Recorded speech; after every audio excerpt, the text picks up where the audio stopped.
안녕하세요. 와인 소믈리에 과정. 오늘은 제 첫 번째 시간 제 1강 되겠습니다. 자, 오늘 같이 학습하실 주제는 와인의 기원과 그리고 대표 품종에 관해서 한번 알아보도록 하겠습니다. 자, 먼저 와인의 역사와 개요에 대해서 먼저 아셔야 될 것 같습니다. 자, 한번 따라 보실게요. 자, 먼저 처음에 와인의 시작은 메소포타미아 문명에서 먼저 시작을 하였습니다. 자, 메소포타미아 문명은 기원전 6,000년경이죠. 6,000년. 그리고 이 메소포타미아 문명에서 무엇이 또 같이 발생을 했었냐면은 맥주까지 이 문명에서 같이 인류에게 발전이 되어서 계속해서 이집트라든지 아니면은 그리스, 로마까지 이어지게 되는 거죠. 자, 이때 와인은 굉장히 초창기 시기였죠. 우연히 바위 틈에 떨어진 포도 알맹이에서 발효가 되는 것을 이 액체를 마시고 이게 굉장히 맛이 있으면서도 어떻게 보면은 사람의 약간 취기가 돌면서 기분을 좋게 만드는 약간의 환각 효과가 있다고 사람들이 믿어 의심치 않았던 거죠.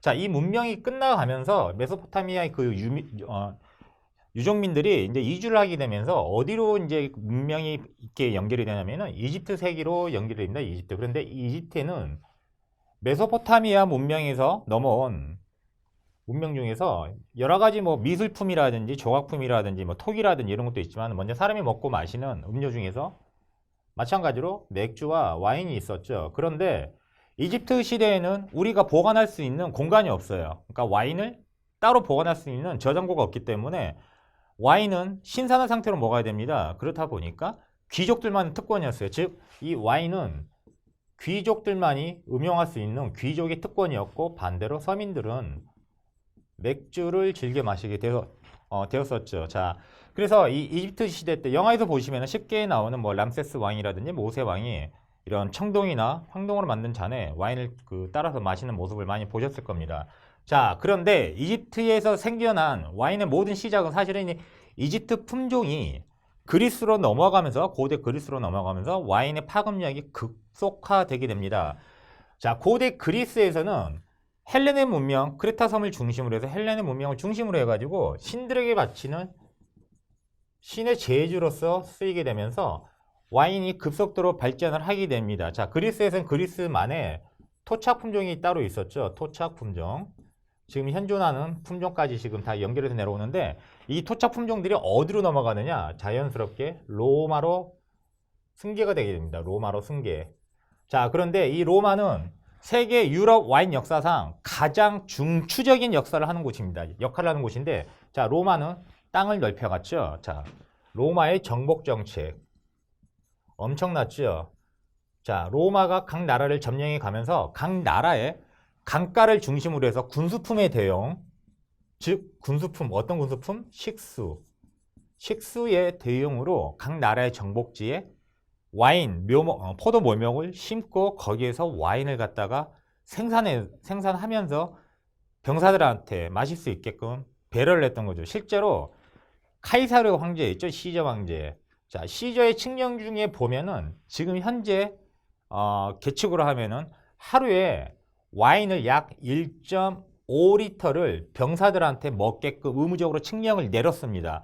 그래서 실제로 전해져 내려온 얘기이기도 하고 문헌에도 기록되어 있는 얘기인데 이 로마군이 전투력이 상승할 수밖에 없었던 게 조금 아이러니한 게 하루에 1.5리터의 와인을 먹게 되면 지금 우리가 마시는 와인에 750ml의 2병이에요. 하루에 2병의 와인을 마시다 보니까 사람이 당연히 취하게 되겠죠. 취하다 보니까 당연히 겁이 없어지다 보니까 전투력이 상승되고 이게 바로 로마군의 하나의 보이지 않는 원동력이 바로 와인이었던 거죠. 자, 다음 피트를 한번 보실게요. 자, 그렇다면 중세 넘어오면서 어떤 변화가 있었을까요? 자, 중세에는 카톨릭 수도원을 중심으로 해서 신들에게 바치는 일종의 제사주로서 신성한 제사주로서 와인이 사용하게 됩니다. 그런데 이 문제는 카톨릭 수도사들이 수도원을 중심으로 해서 똘똘 뭉치면서 와인을 하나의 부의 축적으로 생각을 했던 거죠.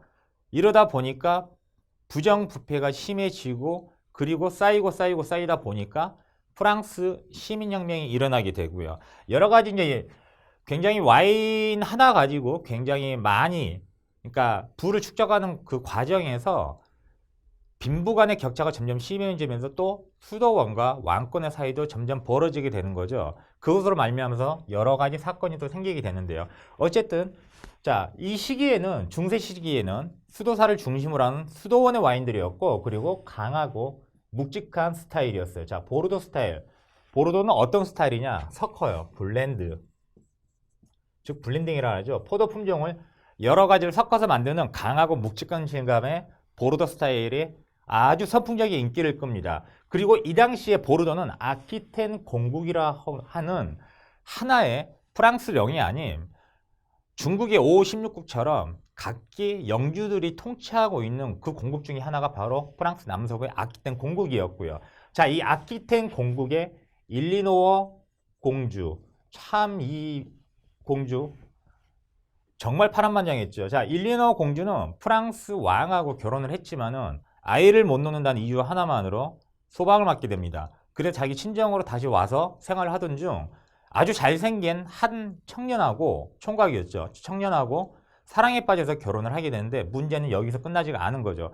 이 총각이 바로 영국 왕이었던 헨리 2세였던 거죠. 훗날 헨리 2세가 바로 이 당시에 일리노어 공주하고 열정적인 사랑을 나눴던 그 멋있는 잘생긴 총각이었던 거죠. 자, 그런데 문제는 아키텐 공국, 즉 보르도의 포도에 대한 이 경작권을 결혼 지참금으로, 일리노어 공주는 유부녀였기 때문에, 이혼녀였기 때문에 결혼 지참금으로 영국 왕실에 갖다 바치게 됩니다. 자, 그런데 백년전쟁이 왜 일어나냐면 세 가지 큰 이유가 있었어요. 먼저 영국이 스코틀랜드를 갖다가 지배하는 그 과정에서 스코틀랜드 왕이 프랑스로 도주를 하면서 영국 왕이 그 스코틀랜드 왕을 내놓으라고 하는, 인지를 내놓으라고 하는 이 과정에서 첫 번째 갈등이 생겼고요. 자, 두 번째는 당시 프랑스 왕이 갑자기 죽음을 맞게 되는데 문제는 이 프랑스 왕의 외계, 그러니까 외가 쪽 자기 손주, 외손주가 바로 영국 왕이었던 거죠. 그래서 영국 왕도 당시에는 나도 외계 쪽으로, 그러니까 외가 쪽으로 왕위를 계승할 수 있는 권리가 있다고 해서 여기에 프랑스 귀족들과 마찰을 빚게 되면서 두 번째 갈등이 생기게 됩니다. 그리고 마지막에 세 번째가 바로 아키텐 공국의 포도 경작권이 영국 왕실로 넘어가게 되면서 프랑스 농민들의 반발이 엄청 심해지면서 백년전쟁이 시작이 되게 되죠. 그리고 100년 동안 이어진 전쟁에서는 소녀 영웅이었던 잔다르크가 탄생하면서 영국군의 패배로 끝나면서 결국 다시 포도의 경작권은 보르도로 귀환이 되게 됩니다. 그 이후부터 영국은, 해상 강국이었던 영국은 프랑스의 보르도 왕국과의 무역이 중단될 수밖에 없었죠. 그래서 눈을 돌린 게 바로 포르투갈 와인이었고, 이 포르투갈 와인이 영국에 납품하는 과정에서 우연히 위스키라든지 와인의 상한을 막기 위해서 위스키라든지 꼬냑을 섞어서 일종의 지금 현재 주정 강화 와인을 만들었는데 그게 바로 포트 와인의 시작이 됩니다. 자, 이후 17세기 유리병과 코르크마개, 그리고 코르크스크루, 와인을 따는 코르크스크루까지 발명이 되면서 와인 산업이 한층 더 발전을 하게 되고요. 하지만 19세기에 필록세라라고 하는 포도나무 뿌리 진드기 균이 온 유럽에 창궐을 하면서 다시 유럽의 포도원은 황폐화되고 포도 산업이 급속도로 몰락하게 되죠. 그리고 파리의 심판이라는 사건은 제가 나중에 다시 한번 설명을 해드리도록 하겠습니다. 자, 그런데 여기서 19세기 필록세라와 17세기 유리병과 코르크 마개의 발견은 굉장히 중요한 내용이니까 꼭 유념해서 보시기 바랍니다.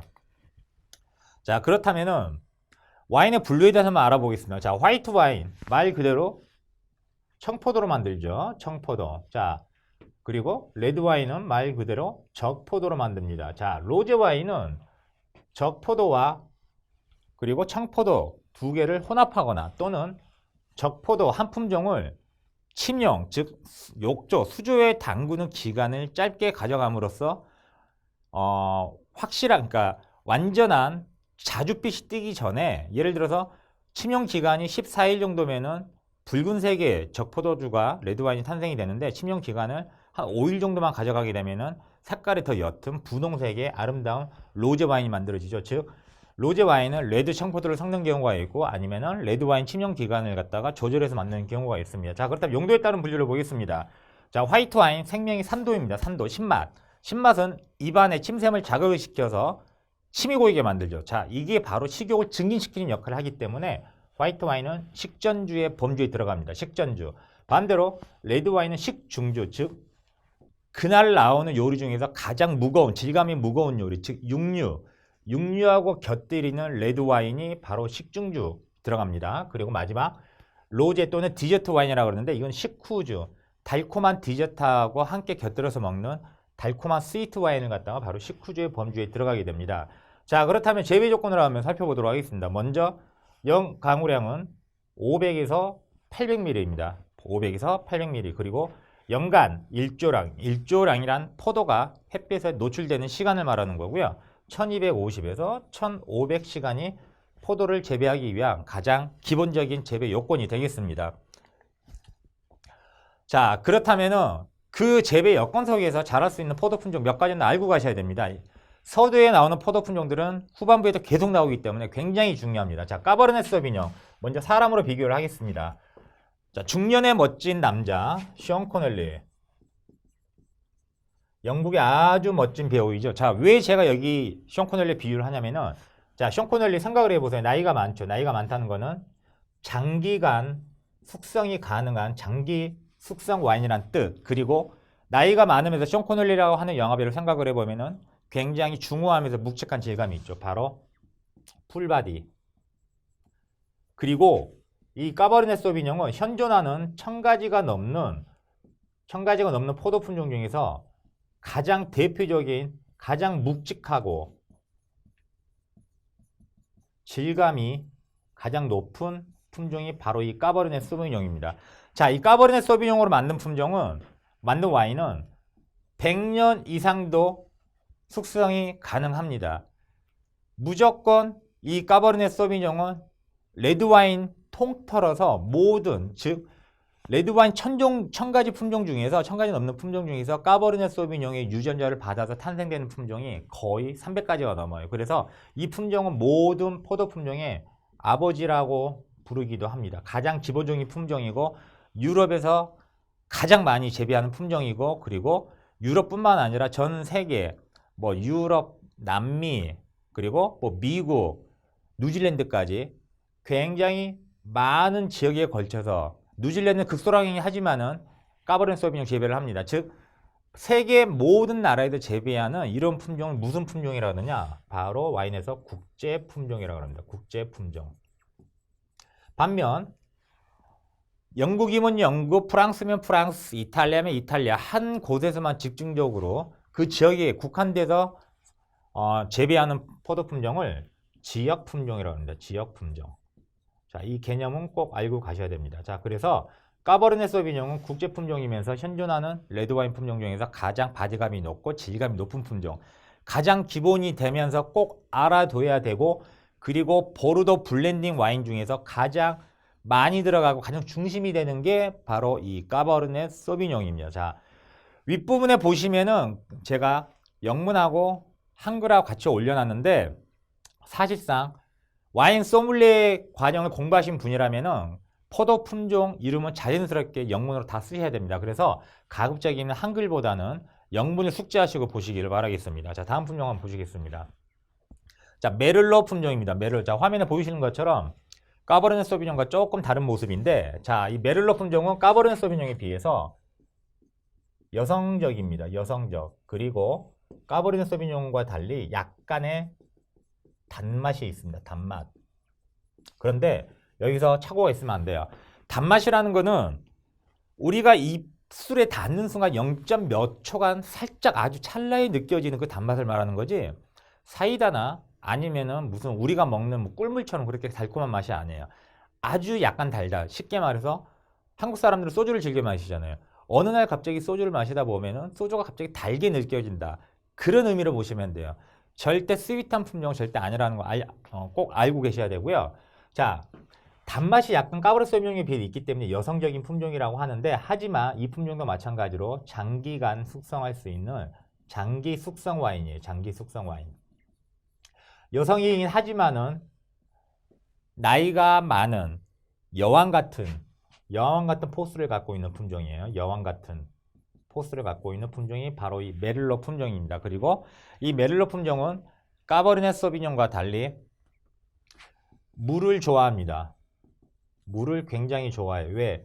메를로 품종은 물이 좀 많아요. 그러니까 강우량이 좀 많은 지역이나 아니면 물이 잘 배수가 안 되는 토양에서도 잘 자랍니다. 하지만 아까 설명해드린 까버르네 소비뇽은 물을 싫어하기 때문에 배수가 잘 안 되는 토양, 즉 모래나 진흙질처럼 물이 잘 안 빠지는 토양에서는 까버르네 소비뇽이 잘 자랄 수가 없죠. 자, 메를로도 마찬가지로 까버르네 소비뇽과 마찬가지로 국제 품종입니다. 국제 품종. 다른 나라 다 기르고 있고요. 대표적인 나라가 자, 유럽 중에서 프랑스가 되겠고요. 그리고 비유럽 국가에서는 미국과 칠레가 되겠죠. 자, 여기서 한 가지 제가 좀 더 알려드리면은 유럽, 즉 유럽에 있는 프랑스, 이탈리아, 스페인, 독일, 유럽에 속해 있는 모든 국가를 와인에서 무엇이라 부르냐면은 구대륙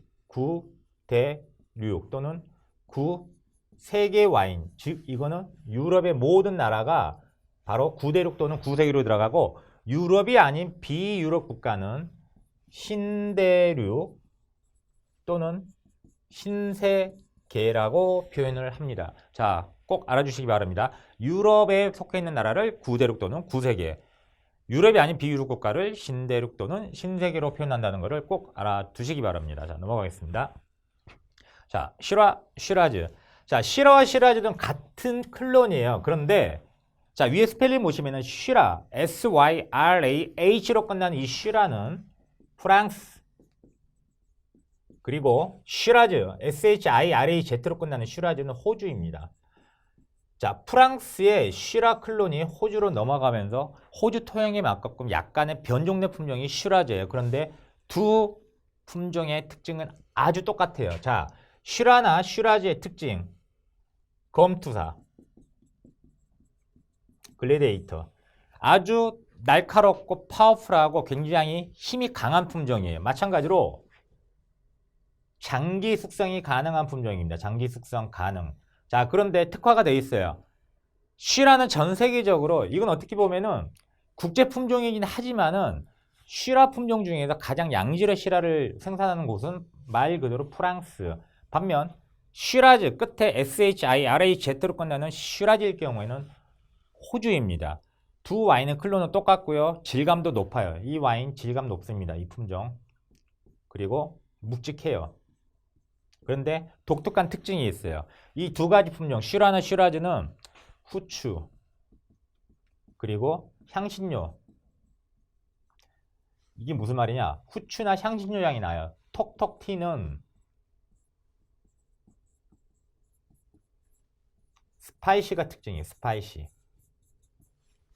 그래서 시라나 시라즈 같은 경우에는 잘 맞는 음식이 있어요. 대표적인 게 자, 매콤한 음식 뭐가 있을까요? 바로 타이, 그리고 우리나라 한식하고도 어느 정도 매칭이 잘 되는 게 바로 이 시라 또는 시라즈 품종의 특징입니다. 자, 세 가지 품종 먼저 말씀드려서 힘이 센 세 가지 품종.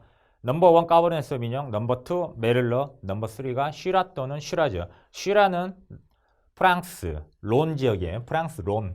미리 알려드릴게요. 론, 프랑스 남부 쪽의 론. 자, 호주 전 지역에서 생산하는 가장 많이 있는 품종은 바로 시라즈라는 거 꼭 알아주시기 바랍니다. 자, 피노누아. 피노누아는 프랑스 부르고뉴 지역에 특화된 품종이에요. 그리고 현존하는 포도 품종 중에서 아로마, 부케, 즉 이걸 향성분이라고 그러죠. 향미 성분이 가장 강한 품종이 바로 이 피노누아 품종입니다. 자, 이 피노누아 품종 색깔이 연해요. 연한 색상에 질감은 그렇게 높지가 않아요. 질감은 낮거나 아니면 중간 정도, 즉 라이트 또는 미디움 바디감인데, 그런데 현존하는 포도 품종 중에서 이 품종은 블렌딩으로 사용 안 해요. 즉 다른 품종과 섞을 수가 없고 가장 가격이 비쌉니다. 왜? 아로마와 부케 이것 때문에요.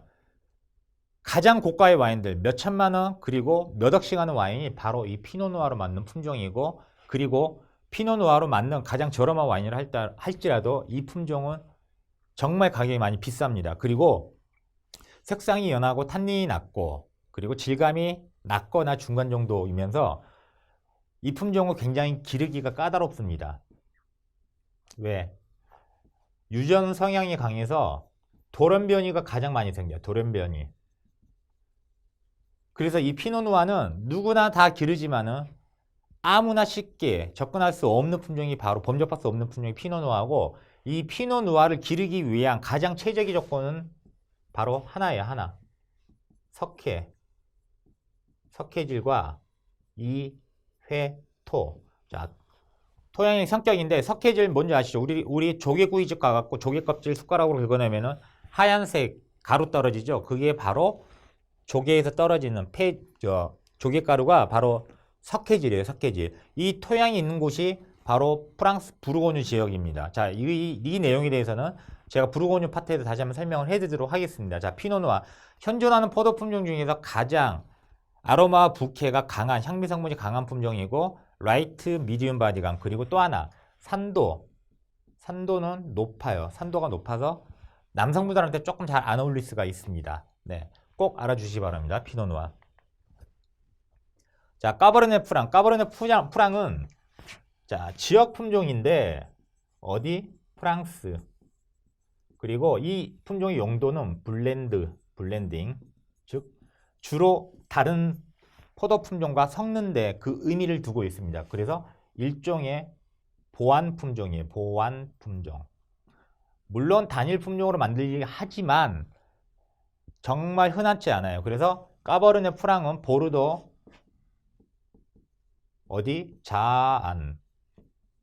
좌측 말하는 거예요. 좌안에 블렌딩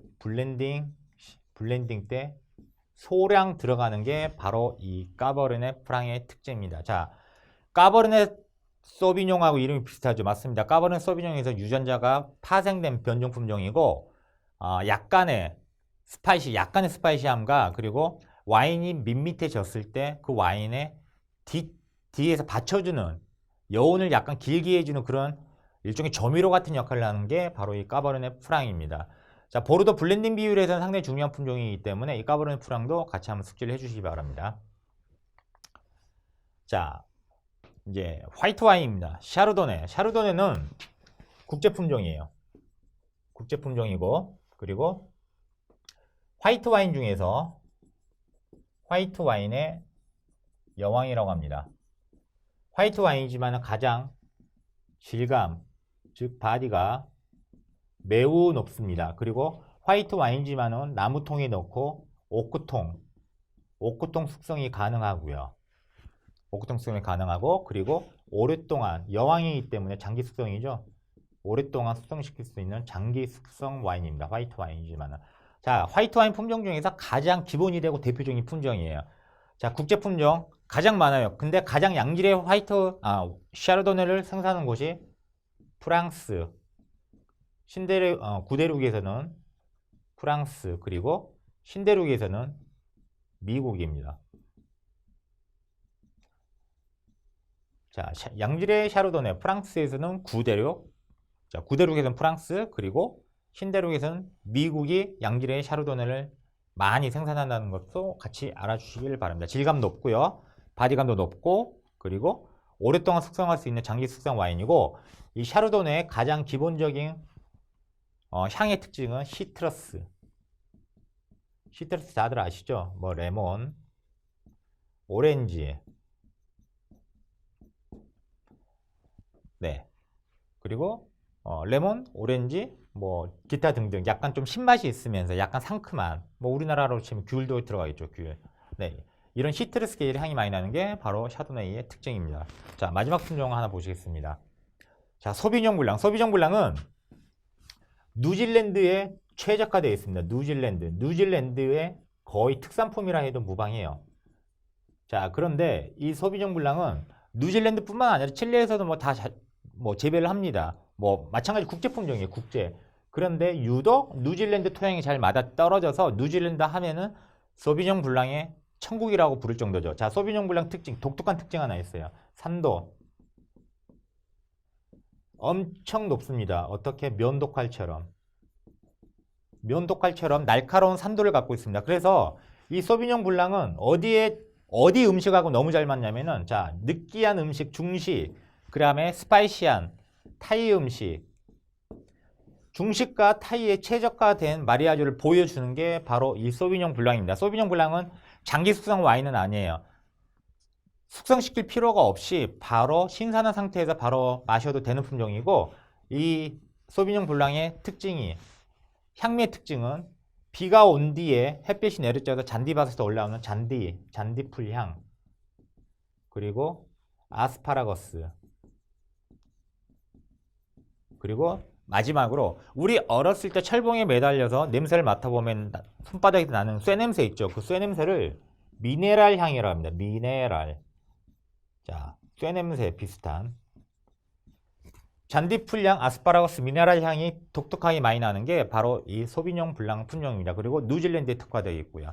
자, 오늘 알려드린 와인의 역사와 기원, 그리고 제가 또 알려드린 시대별로 내려오는 와인의 스타일들, 그리고 레드 와인과 화이트 와인, 제가 품종에 대해서 알려드렸는데 이 품종들은 계속해서 나오기 때문에 제가 설명해 드린 걸 꼭 기억을 하시고 숙지를 하시기 바랍니다. 자, 오늘은 여기까지 마치도록 하겠습니다. 감사합니다.